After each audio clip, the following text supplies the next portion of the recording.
جب رزق تنگ ہونے لگے صدقہ دے کے رب سے کاروبار کر لو، صدقے سے تمہارے رزق میں اضافہ ہوگا۔ یہ رب کا وعدہ ہے اور اللہ کے وعدے جھوٹے نہیں ہو سکتے۔ رزق کی برکت کا ایک اور بہت بڑا ذریعہ النکاح ہے۔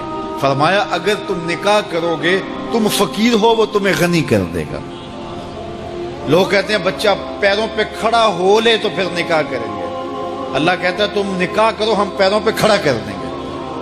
ہمارا فلسفہ اپنا ہے، اس کا حکم اپنا ہے۔ وہ کہتا ہے ابھی تو یہ اپنے لیے نہیں کماتا، تو جو آئے گی اس کو کہاں سے کھلائے گا؟ میاں جس نے آنا ہے اس نے اپنا رزق لے کے آنا ہے۔ تو بچوں کی شادیاں کرو، اگر وہ جوان ہو گئے رزق نصیب ہو۔ اپنے اہل خانہ کو نماز کے حکم دینے سے رزق بڑھتا ہے، کیونکہ جو صبح کا وقت ہوتا ہے یہ رزق کے بٹنے کا وقت ہوتا ہے، اور جس گھر میں صبح کے وقت لوگ سوئے ہوئے ہوتے ہیں وہاں بے برکتیاں ہوتی ہیں۔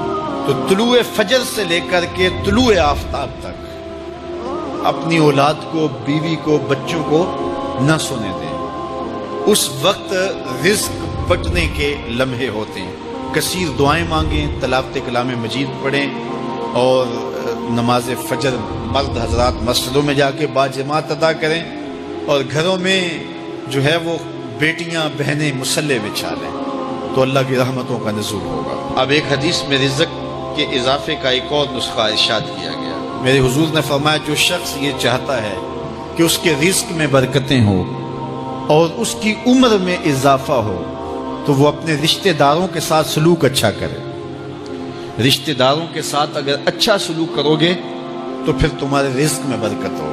غریب ہیں تو ان کی مدد کرو، ان کی بیٹیوں کی شادیاں اپنے ذمے لے لو اگر اللہ نے آپ کو وسعت دی ہے، ان کی پریشانیاں بانٹ لو، ان کا قرضہ ہے تو اتارنے کی کوشش کرو، ان کو مشکلات سے نکالنے کی کوشش کرو۔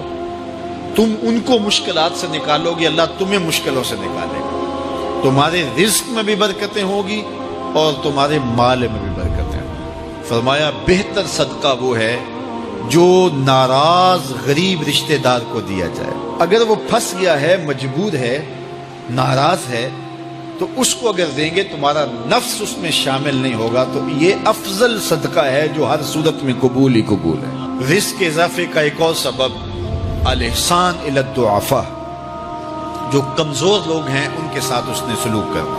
الانفاق علی طلبۃ العلم، طالب علموں پہ خرچ کرنا، یہ بھی رزق میں اضافے کا سبب اور ذریعہ ہے۔ وہ حضرت بابا فرید نے کہا نا چھٹا رکن دین کا روٹی ہے، گھر میں کچھ نہ